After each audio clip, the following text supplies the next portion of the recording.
فكركان isxilqaan wuxuu ka bilowday yaa dhisaaya yaa mas'uuliyadda ka saaran tahay inuu dib dalkan u soo dhiso in dib u dhis lagu sameeyo xarumaha danta guud ee dalka si isxilqaan ah haba ugu horeeyaanay wasaaradaha dawladda iyo goobo kale oo muhiim ah waxay ahayd qorshe dad badani aaminsan yihiin inay Soomaaliya cagta saartay dhabihii hanaqaadka guusha iyo bilic soo celinta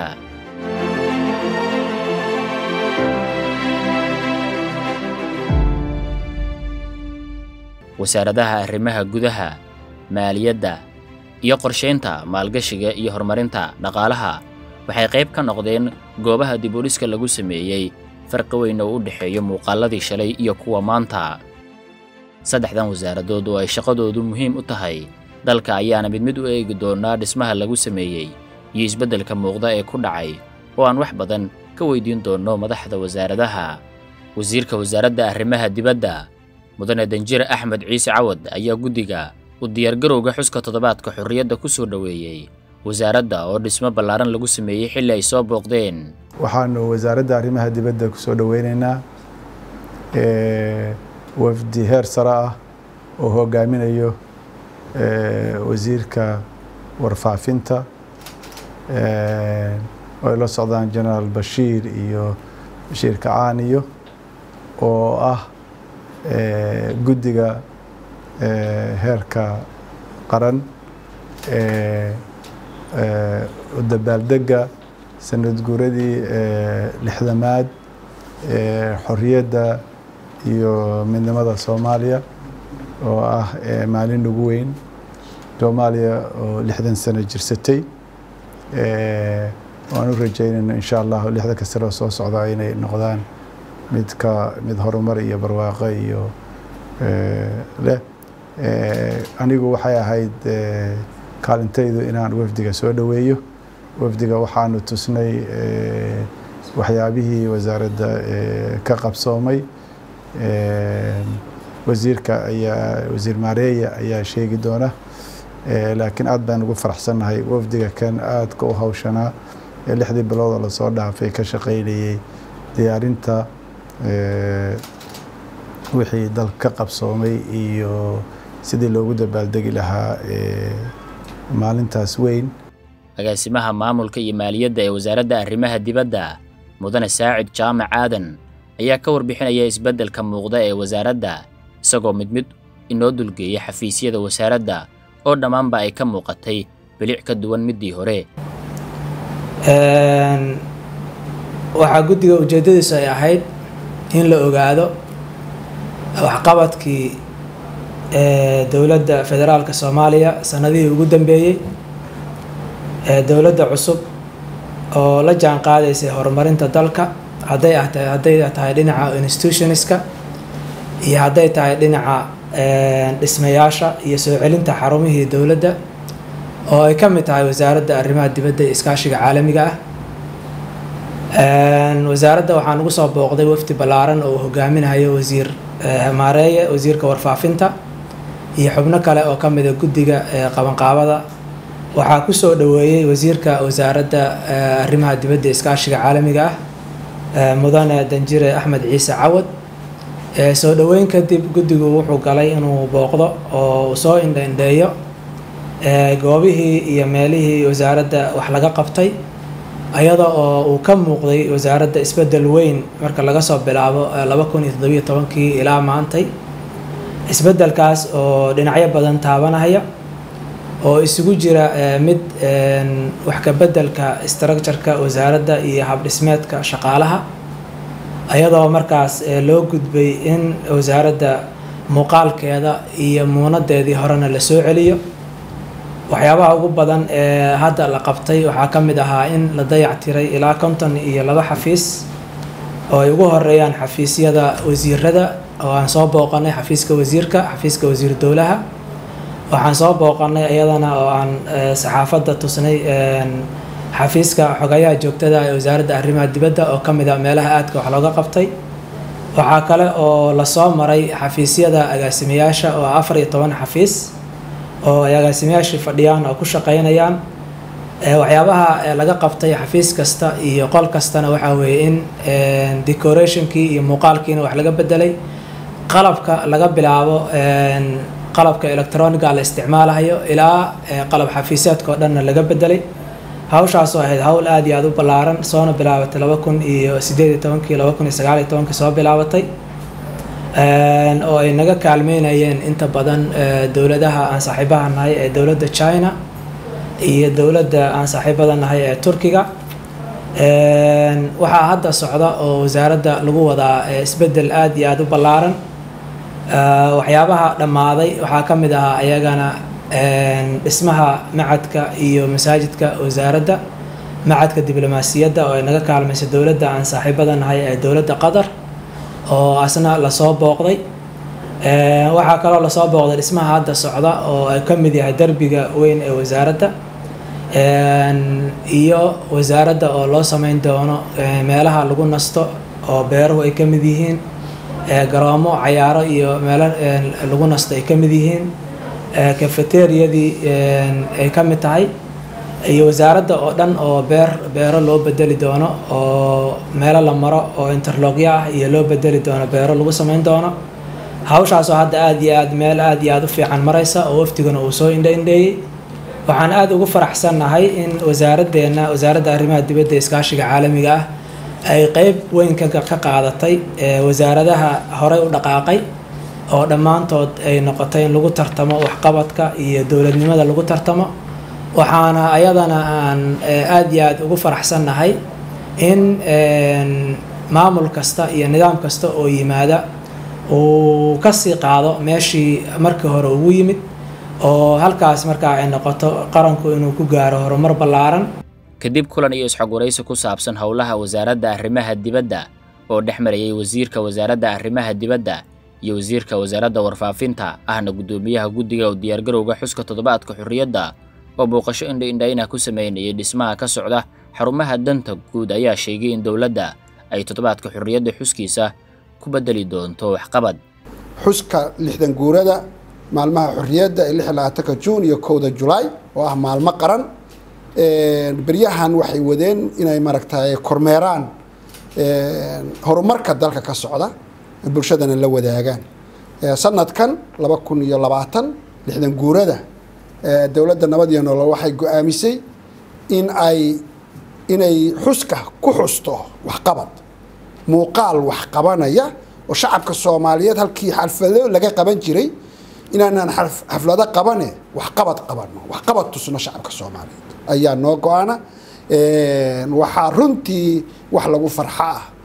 horumarka 3 sano iyo barkii la soo dhaafay dalku sameeyay anigoo aan dhaliilayn dawladihii hore oo mid waliba intii karaankeeda qabanaysay mid waliba dhagax kor saaraysay haddana waxay ku guuleysay dawladani inay wixii ay ummadda Soomaaliyeed u haysana si fiican u maamusho muhiimadana siiso horumarinta iyo dib u dhiska dalka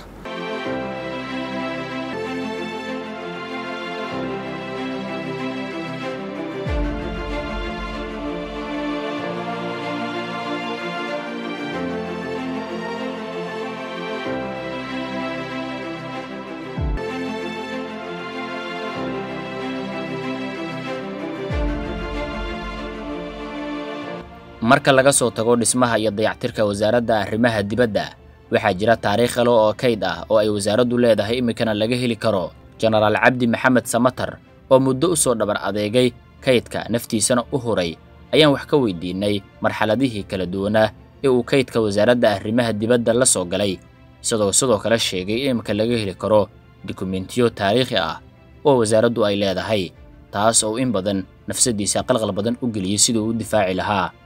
waxaan isku dayay anigu inaan gacanta ku hayo oo aan burburka iyo waxaas aan ka badbaadino ilaahay baan ugu golay alxamdulilah rabbil aalamiin ma hadda iska leh waxaan ogaa anigu inaan waddanka u dhaartay inaan daacad u noqdo waddanka u dhaartay wixii mas'uuliyadda ahayna amnigaan haysta wasaaradda markii burbur ku dhacay kan jeelka markii burbur ku dhacay wixii dhacayay waxaan ilaahay naga madgeliyay in maartay ana kan nabad gallo waxaan ku guuleysanay maartay aan burburka dhicin waxaad arkaysaan maanta waa dukumiinti u malaynayo maanta meeluu ku baxsaday inuu yar yahay meeluu ka baxsaday maaragtay ama wahayo wasaaraddu maanta dukumiinti laga helaya inuu jirin baa filaya marka alxamdulilah rabbilcaalamiin waxaan isku daynay inaan qaran imaan doonaan ogeyn waxaan ogeyn ma garanaysaa in dhibaato laga bixi doono waxaan ogeyn inaan wadanka nin waliba mas-uul ka saaran yahay mas-uuliyadda naga saaranay waxay ahayd wixii aan qaban karna inaan qabanno alxamdulilah waan qabanay cabdulaahi ciisaan haynay cumar carte waa kulli waa bixin sawirada hadda dee uma diyaar garoono halkaas laga wada helaya waftiyadii hore oo 60kii dowladdii 60kii oo bannaanka aadayso waftiyadii halkaas ka wada buuxaan haddeer waxaan u malayn haddii cabdulaahi ciise iyo madaxweyne hore aadan cadde iyo kulli waa laga helaya waxaan laga helayn male mushkulooyinka wax laga sheekayn kara male xilligii ameerikaankii wixii maray noo soo daateero inta jabiyeen baa xataa fayla laga qaatay faylashan xilliga caydiid baa xarun u ahayd meeshan marka waa tii kacdoon jiray oo isku dhacsanaayeen diyaaradahan loo yimi hameen waxbay qaateen meelaan ka qaateen oo faylash intay maarti jabiyeen diyaarada ku watay xamaad oo saaxay anagu wax kama awootay wax tawiil bay naga dileen wasaaradda qorsheynta maalgashiga iyo horumarinta dhaqaalaha waxay ka mid tahay wasaaradihii aan booqannay waxaana ka socday dhismo iyo qalabayn lagu sameeyay wasaaradda xogayaha joogtada ah ee wasaaradda qorsheynta qaranka ayaana waxa uu ka warbixinayaa sida loogu shaqayn doono marka dhismahan la dhameeyo iyo halka imika uu marayo dhismahan oo qayb ahaan imika socda waxaan rabnaa inaan idinku soo wareejino mar dhow hadduu ilaahay yiraahdo qaybaha kala gedisan ee dhismaha wasaaradda qorsheynta qaranka hadda meeshan aan taagannahay waa qaybta ba oo ay degayso wasaaradda qorsheynta waxay leedahay qaybtan ba saddex qaybood saddex waaxood baa kala degi doonta waaxda qorsheynta waaxda qiimeynta iyo kormeerka iyo waaxda maalgashiga dhiirigelinta maalgashiga iyo qayb kale to ayadana afraad oo soo raaci doonto qaybta maamulka oo si guud marka saddex qaybood oo macnaha waxa weeye shaqada wasaaradda oo maaragtay la xiriira waajibaadkeeda shaqo u xil saaran iyo qaybta maamulka afartaas qaybood baa halkan degaysa waxaa ku xigi doona qaybta baa ku xigta waxaa degaysa hay'adda istatiistikada qaranka haddaan ilaahay maadiyin qaybta hadduu ilaahay kuu samagul yahay waxaa ku xigi doonta ja oo uu degi doona golaha dhaqaalaha qaranka marka saddexdaas qaybood oo saddexdaas dhisme yaa wasaaradda qorsheynta qaranka kooban tahay ja oo kala ah wasaaradda qorsheynta qayb hay'adda istatiistikada iyo golaha horumarinta dhaqaalaha golaha dhaqaalaha qaranka saddexdaas qaybood weeye haddana waa idin soo tusi doonaa hadduu la yiraahdo waxaan idin tusin doonaa sida ay u kala degi doonaan waaxyada wasaaradda maaliyadda dhismaha wasaaradda maaliyadda Soomaaliya oo qayb ay ka qaateen bangiga adduunka iyo dawladda Sweden ayaa imika ah mid wax badan laga bedelay qaybo kala duwan loo sameeyay wasiirka wasaaradda maaliyadda Soomaaliya mudane Cabdiraxmaan Ducaale Bayle ayaa sheegay in dawladda soo socoto heli doonto xafiisyo dhismo wanaagsan leh oo loo dhisay qaab nidaamsan xukuumadda uu ka tirsan yahayna ay taasi uga tagi doonto dalka halkan runtii daar qurux badan oo sawirada ka arki doontaan baa ayaa ka dhisan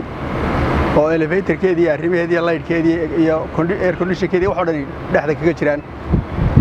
waxaan aad ugu faraxsanahay inuu dalkani dhismayo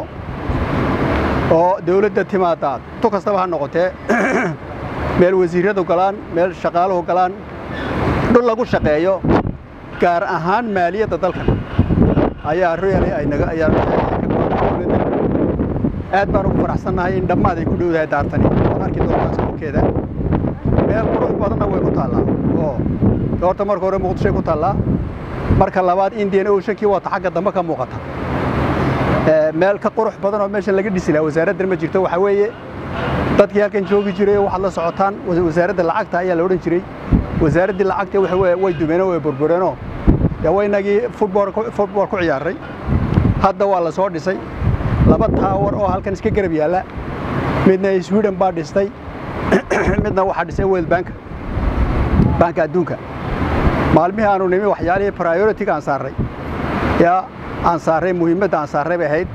maanta dhammaad bay ku dhowdahay waana arki doontaa sawiradeeda waxaan isleeyahay markaa maanta soo mara dhowr meelood oo lagu kabayo dhaqaalaha waddankan oo cashuuraha iyo maamulkooda iyo maaliyadda ku shaqo leh oo qolaba meel ka soo gelayso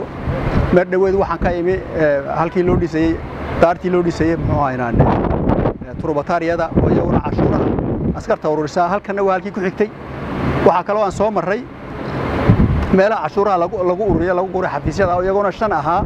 oo mar hore qaar aan idin soo gudbinay aan maanta mid soo marray ayaguna way diyaar bay yihiin waa la bilaabay shaqadoodii iyagana waa lagu bilaabay marka haddii la doonayo maaliyadda in la habeeyo ee meelihii lagu habeyn lahaa dadku isku guman lahaayeen waa in la sameeyo tahay oo weligood jiray haddii ilaahay ayaa dad oo dhan ka hadhaya ayay tahay marka daartan aad baan ugu faraxsanahay dhammaadkii bay ku dhowdahay waana sawirkeeda aan tusi doono haddii la yidhaahdo maalin dhow waxaan filaynaa in madaxweynuhu halkan iman doono oo uu furi doono iyada iyo qaar kaloo fara badan oo wasaaradda maaliyaddu ay dhistay oo ku shaqo leh maaliyadda iyo maamulkeeda iyo dakhli ururinta dowladda federaalka ah ee Soomaaliya ayaa toddobaadka xurriyadda ku soo bandhigaysa waxyaabihii u qabsoomay 3 sano ka hor iyadoo sidoo kale ay qayb ka tahay dhismayaal lagu sameeyay wasaaradaha aan imika ka soo hadalnay iyo kuwa kale oo inoo harsan waxaana sidoo kale jira xarumo degmooyin oo iyaguna bilicdoodu imika aad u wanaagsan tahay kuwaas oo qayb ka noqonaya ololaha isxilqaan oo madaxweyne Maxamed Cabdullaahi Farmaajo hore ugu dhawaaqay intaas ayaan daawadayaal ku soo gabagabeynayaa qaybta labaad barnaamijkan oo aan uga hadlaynay waxqabadka dawladda oo lagu soo bandhigayo xuska toddobaadka xurriyadda waxaan idinla socodsiinaya anigoo Cabdullaahi Maxamed Cumar aniga iyo bahda kale ee kala qayb qaadatay ee telefishinka SBC waxaan idin leenahay nabadgelyo waxaana inoo ballama